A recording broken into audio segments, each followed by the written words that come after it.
animal tiene 8 brazos y puede cambiar de color? ¿Cuál es? ¡El pulpo! Es el pez más grande del mundo, pero no es peligroso. Muy bien, el tiburón ballena. Tiene un caparazón duro y nada muy lento. ¿Quién es? ¡La tortuga marina! ¡Excelente!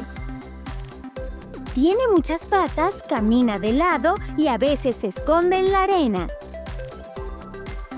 ¡El cangrejo!